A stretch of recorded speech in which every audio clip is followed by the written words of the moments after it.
Buenas tardes, estamos aquí con la abogada de Cartagena García, quien el día de hoy nos va a ayudar a responder unas preguntas desde el ámbito filosófico del derecho.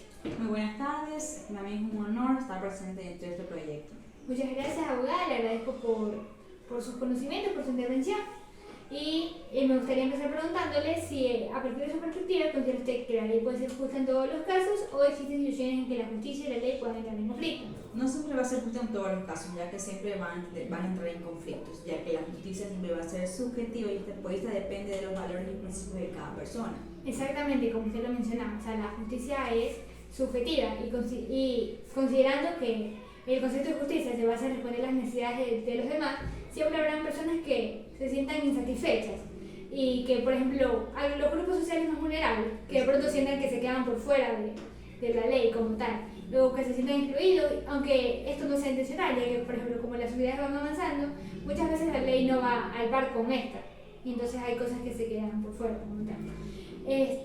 A partir de su perspectiva, ¿considera usted que es posible alcanzar una convivencia pacífica y equitativa en una sociedad diversa? Sí, siempre es posible lograr una sociedad pacífica y equitativa, ya que nuestra Constitución nos lo manifiesta. Somos un Estado garantista, donde dice que somos un Estado plurinacional, por lo tanto estamos rodeados de muchas etnias, muchos grupos, muchas sociedades, por el cual no existe discriminación alguna, existe la justicia indígena, es un Estado plurinacional. Claro, tenemos mucha variedad, como se menciona, etnias, culturas, comunidades indígenas, somos bastante inclusivos. Y esa es la base fundamental, ¿sabes? Porque son sociedades que están llenas de principios, valores, y es la base fundamental para llevar una paz. Una armonía de los diferentes pueblos, comunicación también entre los mismos. ¿Considera usted que el derecho es un conjunto de reglas y además de principios que pueden o no estar en el ordenamiento jurídico? No considero, porque siempre va a ser positivizado y esto se basa en, ya existe un derecho consuetudinario de costumbres. Claro, o sea, no todo de pronto se encuentra legislado, como por ejemplo también tenemos lo que es la costumbre jurídica, que o sea, existe, pero no, de pronto no siempre se encuentra legislado como tal. Exactamente, sí. ¿Conoce usted acerca de las cuatro dimensiones materiales del derecho? No. Bueno, esta es una teoría propuesta por mi maestro de filosofía del derecho, el doctor Alberto Vélez, quien nos habla acerca de las mismas, que son como las condiciones que reúnen casos. Por ejemplo, tenemos lo que es el tiempo, el cual nos establece que todo acto jurídico o injurídico ocurre en un momento determinado. Como por ejemplo, un acto jurídico, la celebración de un contrato, el día en el que se firma, la hora, la fecha, como tal. Y por ejemplo, un acto injurídico, por ejemplo, un crimen. Por ejemplo, el 5 de enero de 1985 a las 3:30 de la tarde ocurrió un robo a mano armada, por ejemplo. O sea, es el momento en el que se sitúa como tal el acto.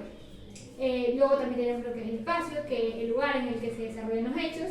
Tenemos lo que es la circunstancia, que es bajo el contexto en el que ocurre, lo cual es muy importante para comprender la naturaleza y las consecuencias del acto, ya que, por ejemplo, estableciendo por ejemplo un acto injurídico, por ejemplo, volviendo al ejemplo del robo a mano armada, una persona que comete un crimen como un robo a mano armada y por ejemplo hiere a una persona en sus totales facultades, se le establece una pena, pero una persona que realiza lo mismo teniendo problemas mentales, las condiciones del caso son diferentes, entonces se lo juzga de manera diferente. Y por último tenemos lo que es el juris, que es como tal la parte teórica, que son cosas como quieran los fundamentos legales bajo los que se acoge un caso, en los que tenemos por ejemplo lo que es la doctrina legal, la teoría, las normas que se establecen en la Constitución, los ordenamientos jurídicos, entre otros. Entonces estas cuatro dimensiones son como las circunstancias de los hechos. Exactamente. Y ¿cómo a partir de lo que le he mencionado, cómo considera usted que estas cuatro dimensiones aterrizan en el mundo jurídico? Entonces nos ayuda a establecer los hechos, cómo actuar en el mundo jurídico, ya que son condiciones que son muy importantes para la sociedad.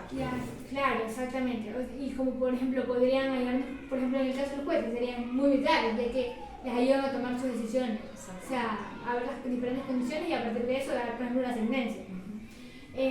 ¿Cómo considera usted que aporta la base filosófica en el campo del derecho? Y algunos de la base filosófica es muy importante porque la filosofía son ideas, son pensamientos, y en el ámbito del derecho, la filosofía y el derecho abarcan investigaciones, lo que hace que el derecho sea más extenso.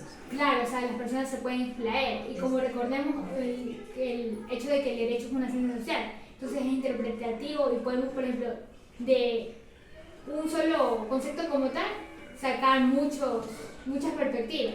Es lo que nos ayuda la filosofía, o sea, a extraernos en el derecho, a desarrollarnos, conocer, ofrecer, buscar explicaciones, el por qué tal norma está en un ordenamiento, el por qué se desarrolla de tal manera, a interiorizarnos, profundizarnos en el mundo del derecho. ¿Cuán importante considera usted que es la aplicación de principios ontológicos para un abogado? Es muy importante porque este principio nos abarca mucha independencia profesional, mucha integridad profesional, mucha dignidad y derechos profesionales, lealtad. Claro, bajo qué se acoge, bajo qué principios, la ética del abogado como tal. Exactamente. ¿Cómo se desarrolla en su campo jurídico?